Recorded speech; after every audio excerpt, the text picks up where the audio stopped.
कि द्वंद्व कहां तक पाला जाए, युद्ध कहां तक टाला जाए, तू भी है राणा का वंशज, फेंक जहां तक बाला जाए।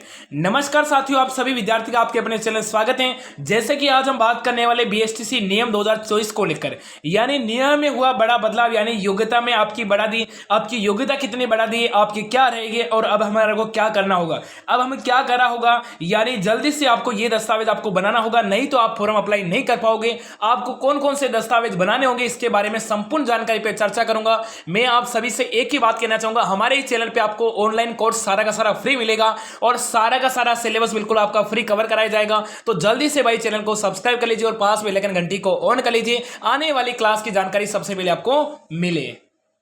सबसे पहले मैं बात कर रहा हूं, यदि आप बीएसटीसी पीटीटी 2024 की तैयारी करें, आपको संपूर्ण 2008 से 2023 तक आपको पेपर चाहिए। पेपर इसलिए चाहिए क्योंकि पेपर को देखना होगा कि 2008 में कैसा आया था, 2009 में कैसा आया था, धीरे धीरे धीरे करते करते लेवल बढ़ता गया और आखिर 2023 में पेपर कैसा आया, और आखिर में अनुमान लगा सकते हैं कि 2024 में इस टाइप का, इस पैटर्न में आपका पेपर आएगा। तो आपको पेपर चाहिए, नोट चाहिए, पीडीएफ चाहिए और 5000 प्रश्न एमसीक्यू फ्री चाहिए। तो आपको दिए गए नंबर पर क्या करना, अभी का भी मैसेज करना, ग्रुप को ज्वाइन कर लेना, ताकि ऑनलाइन क्लासेस की जानकारी आपको ग्रुप के माध्यम से मिलेगी। सिलेबस सब लेकर आपको यहां पे इस ग्रुप के अंदर आपको फ्री मिलेगा। तो जल्दी से मैसेज कर लीजिए और ग्रुप को ज्वाइन कर लीजिए। हम बात करते हैं सर जी इसकी इस बार योग्यता क्या रहेगी, यानी प्री डिलेड एग्जामिनेशन 2024 प्रारंभिक शिक्षा डिप्लोमा अपने संस्कृत प्रवेश में के लिए 2024 के लिए आपका फॉर्म आपका शुरू हो गया। और अब इसके बारे में देखो जानकारी दे रखी है कि आपके ऑनलाइन आवेदन की प्रक्रिया आपके 2 से 3 नंबर तक रहेगा। इसके आवेदन शुल्क रहेगा, यानी प्री डिलेड के जो अपने सामने निर्देश रहेगा वो आपका 4 से, और परीक्षा आयोजन की प्रक्रिया में आपका 7 से 8, और पाठ्यक्रम के बारे में अपना 9 नंबर पेज पे रहेगा। चलो यहाँ पे हेल्पलाइन नंबर दे रखे, अच्छी बात है। और हम कुछ भी नहीं होगा तो हम लास्ट यदि कुछ समस्या आएगी तो यहाँ पे इसकी वेबसाइट भी दे रखी है, और इस पे क्या करेंगे, विभाग को जीमेल करेंगे। ये सब कुछ दे रखा है, तो इनको भी क्या कर सकते हैं, जीमेल कर सकते हैं। चलो आगे बढ़ेंगे। आगे हम बात करते हैं, आपसे सबसे पहले पूछा है कि आपके ऑनलाइन आवेदन के बारे में क्या दे रखा है।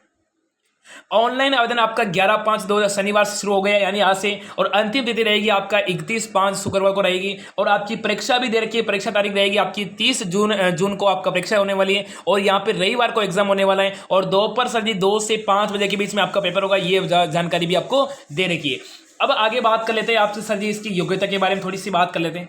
शैक्षिक योग्यता, मान्यता प्राप्त बोर्ड उच्च माध्यमिक परीक्षा तथा समकक्ष परिवार के न्यूनतम अंक यहाँ पे प्रतिशत आपको वर्गों के अनुसार बांटे गए। यानी आपका शिक्षक पाठ्यक्रम के लिए अपना सामान्य के लिए कितना रहेगा, अनुसूचित जाति के लिए कितना रहेगा, ओबीसी के लिए कितना रहेगा, ईडब्ल्यूएस के लिए कितना रहेगा, दिव्यांग के लिए कितना रहेगा, और विधवा तलाकशुदा के लिए कितना रहने वाला है।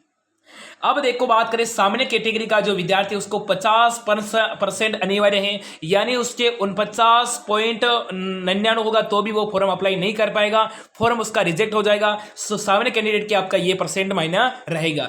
अनुसूचित जाति अनुसूचित जनजाति के लिए आपका 45% रहेगा, महिला पुरुष दोनों के लिए रहेगा। अब बात करें OBC, SBC, CBS, BCC, EWS, यानी सभी एमबीसी आएगा, इनके भी आएगा 45%, और दिव्यांग 40% रहेगा, दिव्यांग अथवा विकलांग के लिए आपका रहेगा बिल्कुल 45%, और विधवा परित्यागी तलाकशुदा महिला के लिए रहेगा 45 में जो तलाकशुदा महिला है, चाहे ओबीसी की है चाहे जनरल की है, उन सभी के लिए रहेगा 45। जो इस कैटेगरी में आएगा उसको सभी का रहेगा 45%, और इसमें दिव्यांग विकलांग है उसका भी रहेगा 45%, चाहे पुरुष हो चाहे महिला, सभी के लिए आपका 45 रहेगा। चाहे सामान्य कैटेगरी का जो विद्यार्थी है वो विकलांग है उसका 45% पे हो जाएगा। ये आपने देख रखा है। अब देखो इसके बारे में क्या दे रखा है, वांछित न्यूनतम प्राथमिक प्रतिशत गणना के अंक के कभी स्वीकार नहीं होगा, यानी कम अंक वाला स्वीकार नहीं होगा। उदाहरण के लिए यदि सामान्य अथवा वर्ग के अभ्यर्थी उच्च माध्यमिक शिक्षा परीक्षा समक्ष में क्रमशः आपका 49.99% होगा, 44.99 होगा तो भी आप यहाँ पे प्राप्त नहीं होंगे। यानी जो 50 वाला है उसको 50 पूरे चाहिए, जो 45% वाला उसको 45 पूरे चाहिए, यानी आपका 49.99 होगा तो भी आपका अमान्य होगा, और जो 45 वाला जिसके 44.99 होगा तो भी आपका अमान्य होगा। तो ये आपको परसेंट होना अनिवार्य है, यदि आपके नहीं है तो आप फॉर्म भर नहीं सकते। अब बात करें इसकी आयु को लेकर, यहाँ पे आयु क्या रहेगी, आयु सीमा रहेगी आपकी 1 जुलाई 2024 तक, आप 28 वर्ष से अधिक ना होने चाहिए। तलाकशुदा ये आपका दे रखा है, चलो ठीक है। और यहाँ पे जो आपकी कैटेगरी में इसमें क्या रखे, आपकी अधिक से अधिक छूट दे रखी है अनुरूप आयु के अनुसार, आपके यहाँ पे विशेष कैटेगरी अनुसार आपकी यहाँ पे छूट दे रखी है। अब बात कर लेते हैं इसका शुल्क क्या रहेगा। और ऐसा नहीं कि हाथ से भरे कार्यालय में हार्ड कॉपी जमा करा दें, प्रेसिंग ना करें। ये किसी भी प्रकार से हाथ से भरे आवेदन या ऑफलाइन आवेदन स्वीकार नहीं होगा, ऑनलाइन आवेदन आपको करना होगा। ये आपको करना है ई-मित्र पे जाके, आपको थोड़ा सा गलती नहीं करना, जैसे माता पिता में, नाम में, अपने डेट ऑफ बर्थ में किसी प्रकार की आपको गलती नहीं करनी है। अब डीएलएड में सामने अथवा डीएलएड में संस्कृत किसी पाठ्यक्रम है तो आपने 450, और डीएलएड और आपका दोनों में करते हो आप, संस्कृत हिंदी दोनों का भरते हो आपका 500 रुपये। बाकी आप हिंदी से भरते हो 450 या फिर संस्कृत से भरते हो आपका 450। आप कहते नहीं, मैं तो हिंदी संस्कृत दोनों का भरूं तो आपको 500 रुपये भरना होगा। ये रहेगी आपकी ऑनलाइन फीस की रहेगी। और दे रखा है कि परीक्षा संबंधी आवश्यक सूचना के अनुसार समय पे आपका संभव एसएमएस के माध्यम से प्रेषित किया जाएगा। यानी कोई भी फॉर्म को लेकर, एडमिट कार्ड को लेकर कुछ भी जानकारी आती है तो आपका एसएमएस के माध्यम से आपको प्रेषित यानी आपको सूचित किया जाएगा। और अभ्यर्थी अपना स्वयं का ही अपने सक्रिय मोबाइल नंबर भरे, जो चालू नंबर है वो अपने बना, ताकि कुछ भी अपडेट आता है, करेक्शन का आता है, एडमिट कार्ड को लेकर आता है तो आपके एसएमएस के माध्यम से आपका यहाँ पे जानकारी मिलेगी। और आपका रिजल्ट आएगा तो भी आपका एसएमएस के माध्यम से आपको जानकारी मिलेगी। तो क्या करना, अपने खुद के नंबर डालना, और नंबर क्या डालना, जो नंबर अपने चालू है उसी नंबर को भरना है, ठीक है ना। ये हेल्पलाइन नंबर है जो सुबह 8 बजे से शाम को 8 बजे तक चालू रहता है। इसके ऊपर बात कर सकते हो, कोई समस्या होती है। चलो यहां तक हमारा क्लियर हो गया।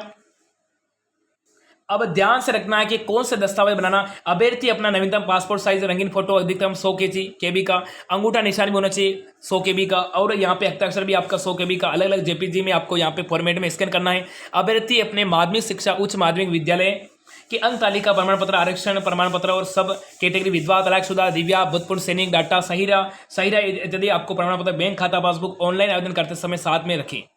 अब देखो, आपको ऑनलाइन आवेदन करते समय क्या है, एक यदि आप तलाकशुदा है तो उसका प्रमाण पत्र, यदि विधवा है तो उसका प्रमाण पत्र, दिव्यांग है तो उसका है, यदि आपके पिता कोई भूतपूर्व सैनिक है उसका चाहिए, यदि आप शहर या कैटेगरी और शहर या आदिवासी आपके क्षेत्र से आते हो तो वो भी आपको चाहिए, और बैंक खाता, पासबुक ये सभी आपके पास होने चाहिए। जन आधार हो गया, आधार कार्ड हो गया, 10वीं की मार्कशीट हो गया, 12वीं की मार्कशीट हो गया। सर जी 12वीं की मार्कशीट अभी तक नहीं आई तो क्या करें, उसके रोल नंबर तो होगा ना। अरे जो आपने उसका एडमिट कार्ड होगा ना, जो आपने कक्षा 12वीं का एग्जाम दिया बोर्ड का, उसका एडमिट कार्ड साथ में लेकर जाना, ताकि वहां पे आपका रोल नंबर भरा जाएगा आपकी 12वीं का, ठीक है ना। चलो यहां तक हो गई। अब बात करते हैं, अब ये हमारी काम की चीज है। आरक्षण का लाभ लेने हेतु तो अभ्यर्थी को राज्य के मूल निवास बोनाफाइड होने का प्रमाण पत्र संलग्न करना होना चाहिए। राज्य द्वारा अधिकार जिला मजिस्ट्रेट में आपका एसडीएम के द्वारा यहाँ पे निर्धारित प्रमाण पत्र जारी किए, प्रमाण पत्र उसको आवेदन का सबमिट कराने की अंतिम तिथि से पूर्व होना चाहिए। ये आप करा रहे हो उससे पहले होना चाहिए। यानी जाति प्रमाण पत्र आपके पास नहीं है तो बना लीजिए, क्योंकि आपके पास समय है, 31 मई तक फॉर्म भर सकते हो। तो अभी जाति बना लीजिए, आपके पास पुराना है और उसमें कोई गलती कर रखे तो बना लीजिए। जाति प्रमाण पत्र आपका होना चाहिए और मूल निवास भी आपके पास होना चाहिए। जाति प्रमाण पत्र सर जी आपका कम से कम आपका 1 वर्ष से ज्यादा पुराना नहीं होना चाहिए। ये यदि आपका पुराना है तो नया बना लीजिए। ऑनलाइन आवेदन भरने की तिथि से 1 दिन पहले का होना चाहिए, बाद में का नहीं होना चाहिए। ये आपको करना होगा। यदि आपको आरक्षण का फायदा लेना है तो आपको क्या करना, इन सभी को आपको बनाना होगा। और मान्य ऐसा होगा अधिकतम 3 वर्ष से ही आपका किया जाएगा। यानी कम से कम आपका जो आपका मूल निवास है, जाति है, कम से कम आपका 3 वर्ष से ज्यादा पुराना नहीं होना चाहिए, अन्यथा ये आपका मान्य नहीं होगा। यदि इस बार आप गलती करते हो, आपका जो आपका एग्जाम होगा उसमें भी आपकी गलती होगी, और जब आपका कॉलेज मिलेगा यदि आपका उस टाइम भी आपका जाति पुराना होगा तो आपका एडमिशन रद्द हो जाएगा। इन बातों को ध्यान में रखता है। ये जानकारी आपको कैसे लगी प्यारा सा कमेंट करना, और मिलूंगा अगली वाली क्लास में। तब तक के लिए सभी को राधे राधे, नमस्कार, खमा गणी। और दिए गए नंबर पर क्या करना, आपको मैसेज करके ग्रुप को ज्वाइन कर लेना।